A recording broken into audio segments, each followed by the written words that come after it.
Episode की शुरुआत वरुण द्वारा काव्या का गला घोंटने से होती है। शौर्य वरुण को घसीटता है और वरुण का हाथ मरोड़ देता है। फिर राजवीर वरुण के हाथ तोड़ देता है। वरुण लूथरा से कहता है कि वह अपना बदला जरूर लेगा और कहानी अभी खत्म नहीं हुई है। वह कहता है कि वह वापस आएगा। पालकी पुलिस इंस्पेक्टर से वरुण को वहां से ले जाने के लिए कहती है। वरुण पालकी से पूछता है कि उसे शर्लिन के बारे में कैसे पता चला। पालकी उसे बताती है कि उसने उसका ध्यान भटकाने के लिए झूठ बोला था।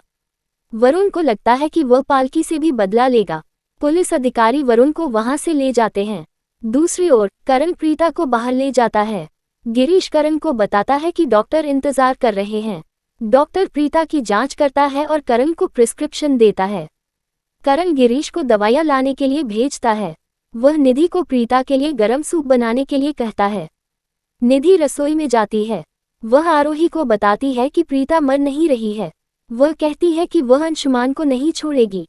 वह अंशुमान को बुलाती है और उसे बताती है कि प्रीता मरी नहीं है। वह उसे वरुण की बहुत तारीफ करने के लिए डांटती है। अंशुमान उसे बताता है कि यह असंभव है। वह उसे बताती है कि पुलिस ने वरुण को गिरफ्तार कर लिया है। वह कहती है कि अंशुमान असफल है और वह कुछ नहीं कर सकता। वह उसे बकवास करना बंद करने के लिए कहता है और कॉल काट देता है। वह सोचता है कि उसे वरुण को बचाना होगा, अन्यथा वह पकड़ा जाएगा।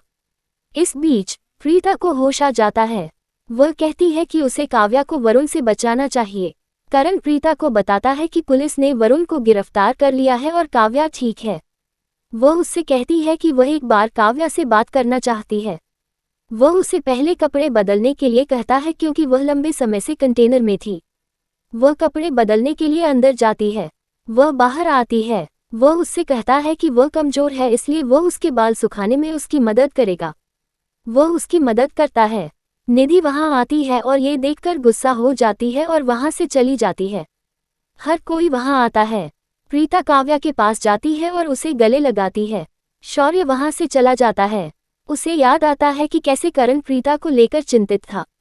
वह कहता है कि अंशुमान ने कहा कि प्रीता और करण के बीच कुछ चल रहा है और निधि ने भी कहा कि करण प्रीता को लेकर बहुत चिंतित है। वह सोचता है कि करण और प्रीता के बीच क्या चल रहा है।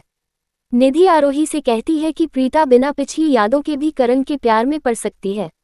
आरोही निधि से कहती है कि करण प्रीता के प्रति वाकई वफादार है और प्रीता वाकई किस्मत वाली है। ये सुनकर निधि गुस्सा हो जाती है और आरोही को चुप रहने के लिए कहती है। राखी प्रीता को आराम करने के लिए कहती है। लूथरा लेडीज वहां से चली जाती हैं। प्रीता पालकी को आराम करने के लिए कहती है। पालकी प्रीता से कहती है कि जब प्रीता इस हालत में है तो वह नहीं जा सकती। करण पालकी को वहीं रहने के लिए कहता है। प्रीता गुरप्रीत और मोहित को आउट हाउस में रहने के लिए कहती है। गुरप्रीत कहती है कि वह वहां नहीं रह सकती। करण प्रीता से सहमत होता है। वह गुरप्रीत को वहीं रहने के लिए मना लेती है। प्रीता और करण को छोड़कर सभी वहां से चले जाते हैं। राजवीर काव्या से कहता है कि वह खुश है कि अब उसे सच्चाई पता चल गई है। काव्या राजवीर को गले लगाती है और वहां से चली जाती है। पालकी राजवीर से कहती है कि आज उसे समझ में आया कि वह करण पर क्यों गुस्सा था। वह कहती है कि वह हमेशा राजवीर के साथ रहेगी और उसे कभी अकेला नहीं रहने देगी। वह उसका हाथ पकड़ती है। यारा वे मेरे यारा गाना बैकग्राउंड में बजता है। करण प्रीता से कहता है कि वे परिवार है, इसलिए उसे उसका शुक्रिया अदा करने की जरूरत नहीं है। प्रीता करण से कहती है कि उसे उससे शुक्रिया सुनना अच्छा लगता है।